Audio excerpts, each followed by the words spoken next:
Hi friends, welcome to குறிஞ்சி.com. ரொம்ப ஈஸியாக செஞ்சிடலாம், ஆனால் நல்லா ஃபில்லிங்காக இருக்குங்க இந்த பிரேக்ஃபாஸ்ட் ரெசிபி. ரொம்பவே எளிமையாக செய்யக்கூடிய இந்த பிரேக்ஃபாஸ்ட் ரெசிபி இன்றைக்கி எப்படி செய்யறதுன்னு பார்க்கலாம். 2 மீடியம் சைஸ் உருளைக்கிழங்க தோல் சீவிட்டு இந்த மாதிரி நைஸாக திருவி எடுத்திருக்கேன். திருவிட்டு 2-3 தடவை நம்ம தண்ணியில் அலசி எடுத்தோம்னா நமக்கு இந்த மாதிரி நல்லா வெள்ளையான உருளைக்கிழங்கு கிடைக்கும். இப்போ இது கூட 2 முட்டையை நம்ம உடைச்சி சேர்த்துக்கலாம். இது 2 பேருக்கு கரெக்டாக இருக்குங்க. நல்ல ஒரு ஃபில்லிங்கான ரெசிபியாக இருக்கும். இது சாப்பிட்டாலே போதும், மதியம் 1 மணி வரைக்கும் நம்ம வேறு எதுவுமே சாப்பிட வேணாம், அந்த அளவுக்கு நல்லா ஃபில்லிங்காக இருக்கும். இப்போ இந்த முட்டை உருளைக்கிழங்குலாம் நல்லா ஒட்டி பிடிச்சி வேகணுன்றதுக்காக 2 டேபிள் ஸ்பூன் அளவுக்கு கார்ன்ஃப்ளவர் மாவு சேர்த்துருக்கேன். இப்போ இதுக்கு தேவையான அளவுக்கு 1/4 ஸ்பூன் உப்பு, 1/4 ஸ்பூன் மஞ்சள் தூள், 1/2 ஸ்பூன் மிளகுத்தூள், 1/4 ஸ்பூன் மிளகாய் தூள் சேர்த்துருக்கேன். கொஞ்சமாக மல்லித்தழையை நல்லா பொடி பொடியாக கட் பண்ணி சேர்த்துருக்கேங்க. உங்களுக்கு தேவைன்னா நீங்கள் வெங்காயத்தாள் கூட நல்லா பொடியாக கட் பண்ணி சேர்த்துக்கலாம், ரொம்ப நல்லாயிருக்கும் அதுவும். இப்போ இது எல்லாத்தையும் நல்லா கலந்து விட்டுடலாம்.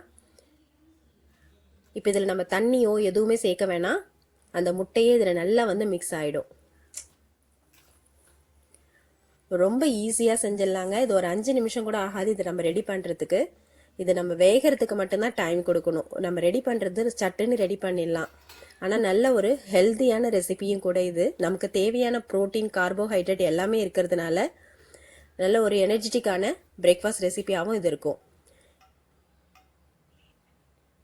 இப்போ இந்த மாதிரி ஒரு பேனில் 2 ஸ்பூன் அளவுக்கு எண்ணெய் ஊற்றிருக்கேன். நமக்கு மொத்தமாக தேவையே இந்த 2 ஸ்பூன் எண்ணெய் மட்டும்தாங்க, அதுக்கு மேலே நம்ம எண்ணெயே இதில் சேர்க்க தேவையில்லை. இப்போ நம்ம கலந்து வச்சுருக்க அந்த முட்டை மசாலாவை இதில் சேர்த்துடலாம். நம்ம இதில் நல்லா உப்பு காரெல்லாம் போட்டு செய்யறதுனால நமக்கு டேஸ்ட்டும் ரொம்ப நல்லாயிருக்கும். கண்டிப்பாக நீங்கள் இதை ட்ரை பண்ணி பாருங்கள். ஆஃபீஸ் கோயர்ஸாக இருக்கட்டும் இல்லை பேச்சுலர்ஸ் ஆகட்டும், அவங்களுக்குலாம் இது ரொம்ப ஒரு நல்ல ரெசிபிங்க. சட்டுன்னு இதை செஞ்சு சாப்பிட்டுடலாம். இந்த மாதிரி முட்டையை ஊற்றிட்டு நல்லா ஒரே ஈவனாக அதை பரப்பி விட்டுட்டு ஒரு தட்டு போட்டு மூடி விட்டுடுங்க. ஃப்ளேமை லோ ஃப்ளேமில் வச்சுடுங்க. ஒரு 5 நிமிஷமாவது நல்லா வேகணும். அதுக்கப்புறமா நம்ம கவனமாக திருப்பி போட்டுடலாம். இது உடையவும் உடையாதுங்க. நம்ம இதில் கார்ன்ஃப்ளவர் மாவு சேர்த்துருக்கிறதுனால இதெல்லாம் நல்லா ஒட்டி பிடிச்சிக்கிட்டு நமக்கு ஆம்லெட் நல்ல ஃப்ளஃபியாக சூப்பராக வரும். இப்போ இதை திருப்பி போட்டு இதுக்கப்புறம் நம்ம தட்டு போட்டு மூடணும்னு அவசியம் இல்லை. இந்த மாதிரி அந்த கரண்டியாலே அழுத்தி விட்டோம்னாலே போதும், உள்ளேயும் நல்லா வெந்து நமக்கு நல்ல மொத்தமான ஆம்லெட் கிடைக்கும்.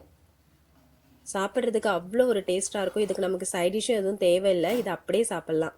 பாருங்கள், நல்ல ஒரு கோல்டன் கலரில் அந்த உருளைக்கிழங்குலாம் பார்க்கவே ரொம்ப அழகாக இருக்குது. பாருங்கள் இந்த ஆம்லெட்டு. இப்போ நம்மளோட பிரேக்ஃபாஸ்ட் ரெசிபி ரெடி. இதை நம்ம ஒரு பிளேட்டுக்கு மாற்றிடலாம். நல்லா அது சூடாக இருக்கும் போதே சாப்பிட்டிங்கன்னா அவ்வளோ ஒரு டேஸ்ட்டாக இருக்கும்.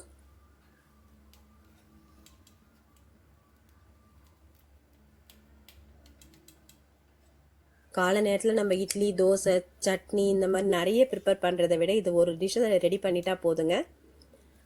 நமக்கு வயிறும் நிறைஞ்சிரும், நல்லா சாப்பிட்டோன்ற திருப்தியும் இருக்கும். பாருங்கள் எந்த அளவுக்கு நல்லா மொத்தமாக இருக்குதுன்னு. 2 உருளைக்கிழங்கு 2 முட்டை தான் நம்ம சேர்த்தோம்.